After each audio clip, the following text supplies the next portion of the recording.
Ngicela kuqale ngivusele ngabe wethu ngale prophet egameni kwesitela simhlale dadla.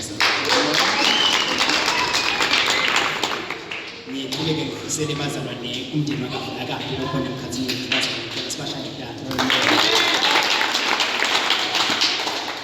Ngicela bazalwane ngivusele umndeni wakamsibi lokhona emkhathini wethu bazalwane ngicela simshaya dadla. Bazalwane ngifisela MC wethu ngifisela praise team ngifisela labashayela kubazalwane kuma gogogo nomkhulu kumake nakubabe intombi nemajaha kanye naSunday school amen. Ngiwakafaka ukuthi sibonge bazalwane ngiyamthanda Jesu kakhulu lokusemgomeni wami nje ngavila khulunywa ngiphobi uthi phobi ngiyafisa kangakanani na uthi ungathi Christ bengangabuthi phakathi ni understand ukuthi uma ngabe ude Kristu ufana nesihlahla noma umhlanga nasemandini mhlawumbe uthathakela akakhamuke manje ukula ubhekisa le ubheka le umhlanga akakhamuke manje awukhulu ubheka le umhlanga ubheka noma ngabe ngikuphi bazalwane but now una Kristu uba nemgogodla uba ne direction ngitothola bazalwane emavi esithupha bazalwane la khulunywa ngoJesu bazalwane ndawucela ngivulele bazalwane encwadini yaJohane chapter 19 verse lika 29 kuya 30. Amen.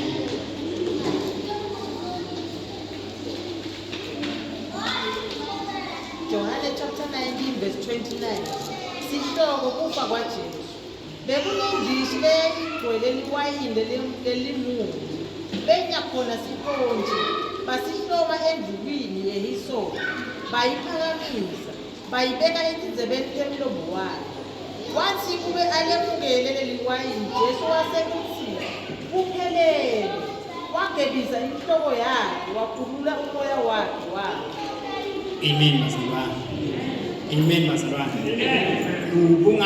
Kungathi nakathi nombhali kwafunwa bekunendishi leyayinelwayini lokusho ukuthi kahle kahle kwasekushoda info lemunyu lengaphelelisa konke kuJesu kuze athwale tonke ntolodethu nemacala konke kupheleliswe kuye khona nengadi itoba ngalokuphelele kuthi sono semuntu ayisimboni ngicela siphephe kancane ngaphambilini ingadi yetilwane lebetibulawo yayifike ithi sibekele ledoda yayingadisusi ledoda wase uyasuka lebaba ezulwini yofuna ikhaya lokuthi ngingathola ini lengachitha ingadi lengasusa noma igeze sono semuntu wase kuyatholakala ke indodzana kuthiwa Jesu Kristu ezulwini filled with the agape love of God kuthiwa wakonza babe yena asaphushwa luthando lungana kulinganisa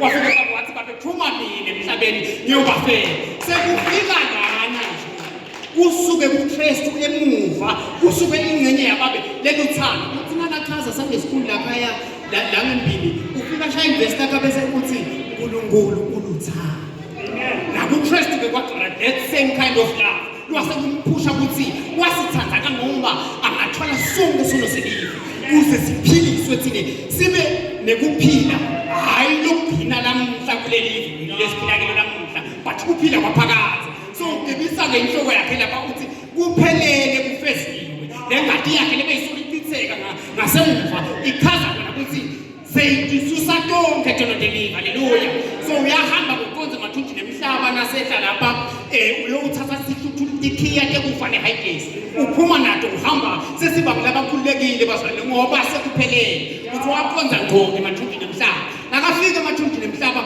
wakonza kusathane inkobo lwakhe uthi wathi ngathi yonke nako konke lomgadzile kwakukhona but akalonga nemuntu wafika konza kuLucifer inkobo lwakhe wasinalifika wakhangeta sikhiya lesasipophethi haleluya haleluya sasivalele siboshiwe kukhuluma bekulanela bazalwane intshumayelo yamake intolo uthi nakayisho make bese sifika nje sithi sengakhululwa sifike sithi wow sithuke sisesevalelwe lapha emakhethini but ngalesikhathi sifika Jesu wafike wasikhangeta wasikhipha sathane wamniketa asilwelwanga but kwakhuluma ingadi yelunga kuze ahamba ke mathunjini emhlabathi ithathe bazolele kuqwala lokuthi ungathi besingatinikela sibe ngumhlatshelo lomusha Christ sikhiphe ko uthi yena uyandigeza mina njengoba noma ngabe ibofu njengengadi but uhlala ngemhlophe njengelikho sekuphelele bazalwane lokuthola lo mbiko